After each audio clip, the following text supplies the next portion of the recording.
Mike the Intern, Jay Stevens. It is Dark Side of the Stream, episode 201. This Ta-da! week was Jay's pick. It is called Werewolf, the Search for ChiefsAholic. Yeah, nice, pretty easy cool, one. Pretty cool, nice, free ESPN documentary that I watched on YouTube while I was flying out to New York a couple weeks ago. It was a really cool, quick watch. Quick watch, nice, easy one, man. Did you ever get a chance to see this dude in a lot? No, but I mean, I've seen him like on TV all the time. Yeah. Everybody knows this guy, this werewolf guy. We saw him Casey leading up to ChiefsAholic is the name he went by. I'm sure you've seen him plenty. I met him on a lot, a couple times. I think I actually took a picture with him at least. Like the party guy, right? Yeah, I mean, he would make his way, kind of like the X Factor would do. They'd make their way around, and everyone's like, "Oh my God, it's this dude." Celebrities. It's a really interesting story because going to games.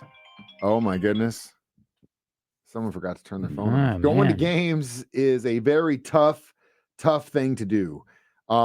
It's not cheap anymore. Pre-COVID, you could get into a Chiefs game for probably cheapest, like $90. Now you're looking $250 plus. Gosh, is that what tickets are? My gosh. Oh, yeah. And it could be more for an out of conference, out of division game because, of course, like certain teams only come every certain amount of years and their fan base wants to buy them up.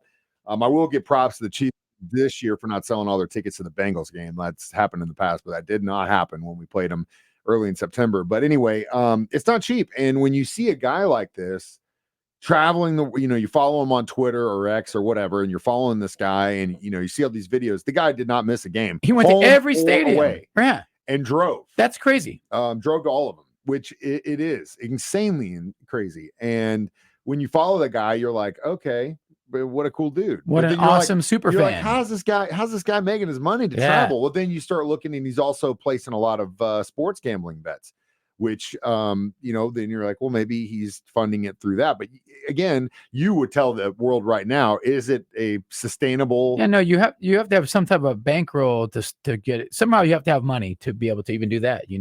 Bankroll, it's kind of like, it's like playing the stock kind of, and just, you always have, you're going to have wins and losses. You got to have a big role. You're not putting it all on red and living off of that. No, you have to be able to win and lose. Yeah. So you got to have money from somewhere. So somewhere, where did he get his money? And that's what did he have a good job? What did he do? We're going to find out next. It is Dark Side of the Stream on 104.7 The Cave.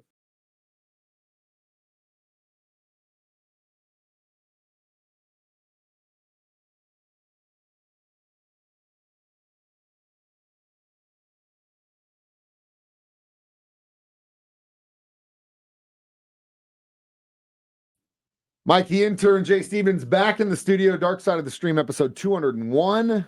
Werewolf, the Search for ChiefsAholic, which I thought ESPN did a great job on this documentary.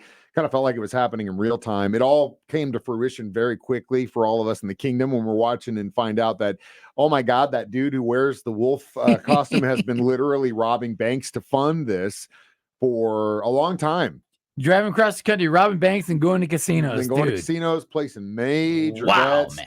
Wow. And then either would win and live off of that, or then go rob another bank and do the same thing, so on and so forth. When they start talking about this guy's story, that's where I got really sad, because originally when you hear this, you're like, oh, okay, this is some guy who, may have had gambling issues or just was like, you know what, screw it. I'm going to live like Bodie from Point Break and just live on the edge. Yeah. And, some people are like that, but you hear about this kid whose father abandoned him and his mother when he was 10 years old, and he and his brothers and his mom basically had to live the life of nomads, living out of their car for years. Yeah. So, I mean, nothing justifies sticking a gun in someone's face and robbing them. But at the same time, once I heard that, it made the story even sadder. Yeah. You know what I mean? It's this kid didn't have anything, and then all of a sudden sees an opportunity to gain something, and through nefarious ways does this. But again, had he had a different story, you think we'd have ever heard about this guy? No, not at all. Be a good dad is all I'm saying. That broke my heart just to hear about that, because we don't know.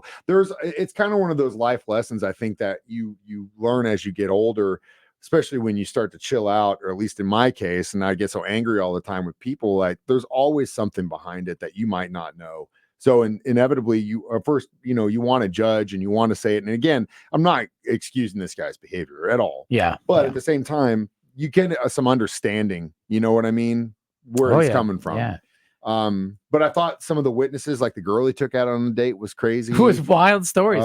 It was so much condensed in that little 45-minute show. It was great. It was a great, easy journalists watch. take note. And then, of course, he would get busted. He got popped in a bank in Oklahoma, which was interesting because his whole MO is to jump on the bike, and then someone caught him, and then eventually they set bail for him, which was crazy to me too, that they actually did that. But obviously the DA wasn't happy, and it definitely blew up in their face. And we'll talk about that next. Dark Side of the Stream on 104.7.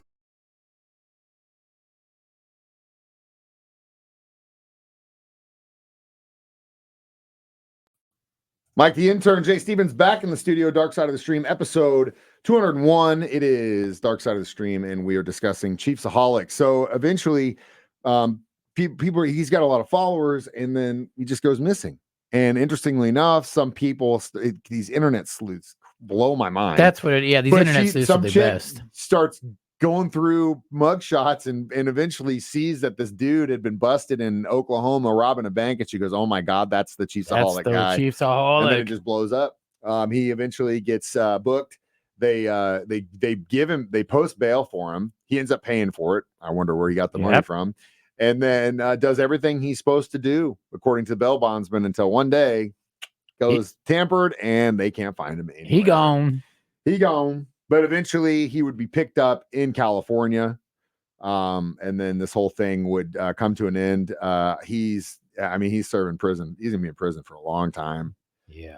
Unfortunately, he won't be able to go to any Chiefs games, but they say that he does get to at least listen and or watch them. Right. Yeah. And the sad thing is that he probably brought joy to a lot of people at these different games, going around taking pictures, like, oh, dude, like, oh, come on, get a picture with you, Very interesting life, man. Interesting life he led.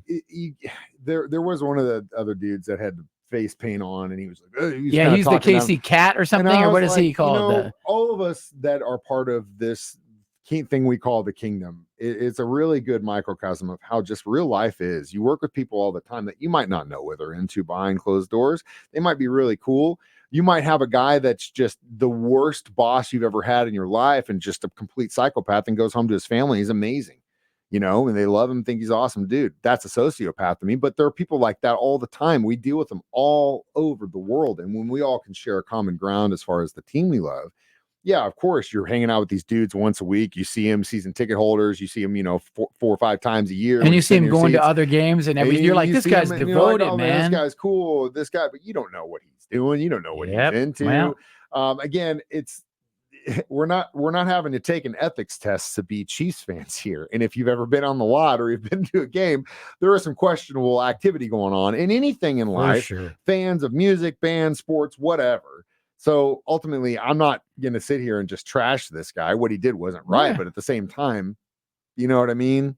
Like, the best part, it was a free documentary on YouTube, and it was a short, easy watch. It was a very nicely done documentary. We'll talk about our reviews of it next. Dark Side of the Stream on 104.7 The Cave.